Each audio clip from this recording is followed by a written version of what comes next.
Et nous nous retrouvons dans ce dernier quart d'heure de Smart Bourse, le quart d'heure américain où nous avons le plaisir d'être en duplex avec Pierre-Yves Dugas. Bonjour Pierre-Yves Dugas. Bonjour Nicolas. Merci d'être avec nous. Vous êtes le correspondant américain de Smart Bourse. On va revenir sur cette séquence de guerre commerciale entre la Chine et les États-Unis. On commence à comprendre finalement le deal qui pourrait se dessiner. Est-ce qu'on pourrait le voir arriver dans les prochains jours, Pierre-Yves Dugas ? Depuis quelques heures, on a vraiment l'impression que dans cette Maison-Blanche qui souffle le chaud et le froid sur à peu près tous les sujets d'ailleurs, mais en particulier sur la relation commerciale bilatérale avec la Chine, que c'est plutôt le chaud qui est soufflé. Kevin Hassett, tout à l'heure, qui est le conseiller économique du président Trump, a dit qu'il est possible que le malentendu soit dissipé lorsque Scott Bessent, le secrétaire au Trésor, va se rendre en Malaisie au cours du week-end prochain pour rencontrer le vice-premier ministre chinois, auquel il a déjà parlé en visioconférence vendredi. Et puis, Donald Trump nous a dit qu'après cette colère qu'il a poussée il y a quelques jours, suite à l'envoi par les autorités chinoises d'une lettre à tous les partenaires commerciaux de la Chine pour instaurer des contrôles à l'exportation sur les terres rares, eh bien que finalement, si les Chinois se calment sur ce terrain-là, il y a moyen de faire un deal. Alors ce deal, on en voit trois composantes qui ont été plus ou moins explicitement articulées par le président Trump d'ailleurs hier. La première composante, c'est bien évidemment, ne nous faites pas un coup en douce sur les terres rares, éclaircissez vraiment cette position, expliquez-nous si cette lettre que vous avez envoyée à tout le monde et qui instaure des contrôles d'exportation n'est la formulation un petit peu défensive d'une politique qui restera accommodante et qui n'utilisera pas les terres rares comme une laisse sur laquelle tenir tous les producteurs industriels américains et étrangers, européens en particulier, notamment dans le secteur de l'armement.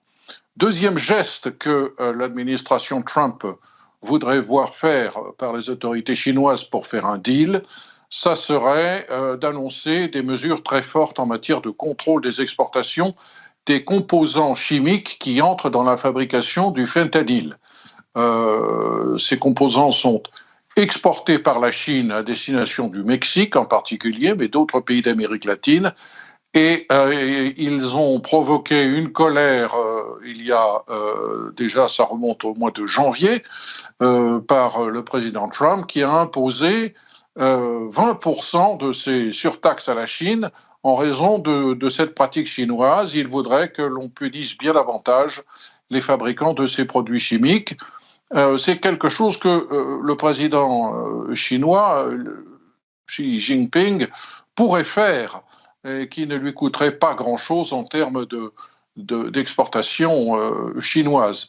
Et puis, il y a le dernier geste qui politiquement serait très important pour la Maison-Blanche, ce serait l'annonce par la Chine d'achats importants de denrées agricoles américaines et en particulier de soja. On sait que depuis le mois de mai, les Chinois ont cessé d'acheter du soja américain. Ils se sont en particulier reportés sur le soja argentin, ce qui arrange les affaires de l'Argentine, indirectement aussi les affaires du Trésor américain qui veut aider l'Argentine, mais qui n'est pas du tout du goût des producteurs américains de soja.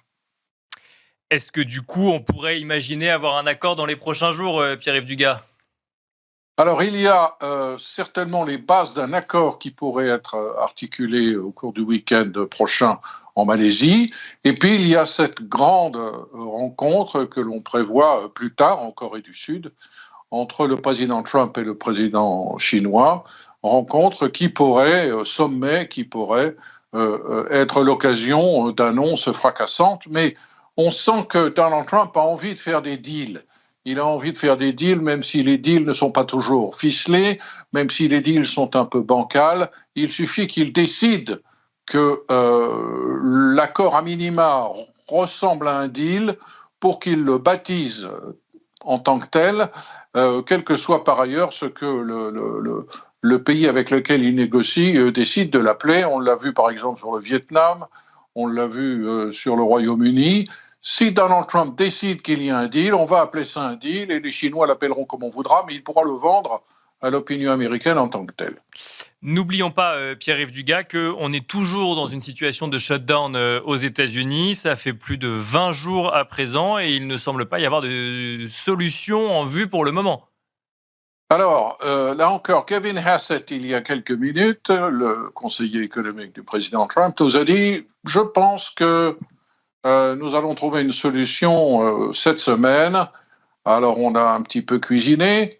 Et il a dit il faut que quelques sénateurs démocrates décident de franchir le pas, de tourner le dos à leur leader et de voter avec les républicains au Sénat pour que ce shutdown soit levé et que l'on entame des négociations sur le fond, sur ce sujet qui importe énormément aux démocrates et qu'ils ont choisi comme ligne rouge absolue pour prendre en otage toute la fonction publique américaine, à savoir les incitations fiscales et les subventions qui sont accordées à plus de 20 millions d'Américains pour qu'ils accèdent à une assurance maladie.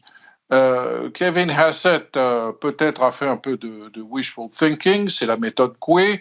Pour le moment, il ne se passe pas grand-chose, si ce n'est que les mesures qui sont censées faire peur aux démocrates et les punir pour leur obstruction sont de plus en plus brandis. Kevin Hassett a dit, d'ailleurs, s'il n'y a pas de compromis de la part de démocrates modérés, eh bien nous allons durcir nos sanctions, des sanctions qui visent à annuler des projets d'infrastructure dans des grandes métropoles qui sont pratiquement toutes contrôlées par le Parti démocrate, hein, New York, Chicago en particulier, San Francisco plus récemment. Plusieurs dizaines de milliards de projets maintenant sont suspendus. Et Donald Trump avait déjà fait savoir qu'il procédait au licenciement sec de quelques 4200 fonctionnaires fédéraux dans 8 agences fédérales et départements. Malheureusement pour lui et heureusement pour ses fonctionnaires, cette décision a été suspendue par un juge de San Francisco et pour l'instant, tout est gelé sur ce créneau-là des sanctions que Donald Trump affirme vouloir imposer aux méchants démocrates. Est-ce que des républicains ou des démocrates, l'un ou l'autre des bords politiques, a réussi son pari, Pierre-Yves Dugat, rapidement ? Non, le pari démocrate de soulever l'opinion sur la question de la subvention à l'assurance maladie n'a pas véritablement réussi, mais les républicains n'ont pas non plus réussi à faire porter le chapeau aux démocrates. Et il va falloir tout de même, nous sommes au 20e jour de cette confrontation, que l'on trouve une solution. Merci Pierre-Yves Dugat de nous avoir accompagnés dans le quart d'heure américain de Smart Bourse. Je rappelle que vous êtes le correspondant américain de Smart Bourse. Merci à toutes et tous de nous avoir suivis dans ce nouveau numéro de Smart Bourse que vous pouvez retrouver tous les jours en direct de 17h à 18h sur Bismart for Change, que vous pouvez également retrouver en direct sur les réseaux de Bismart for Change et notamment sur le compte LinkedIn de Bismart for Change. Vous pouvez bien sûr retrouver cette émission en replay sur bismart.fr, en pastille sur les réseaux sociaux et bien sûr en podcast sur toutes les plateformes de podcast. Et je vous dis à demain pour un nouveau numéro de Smart Bourse.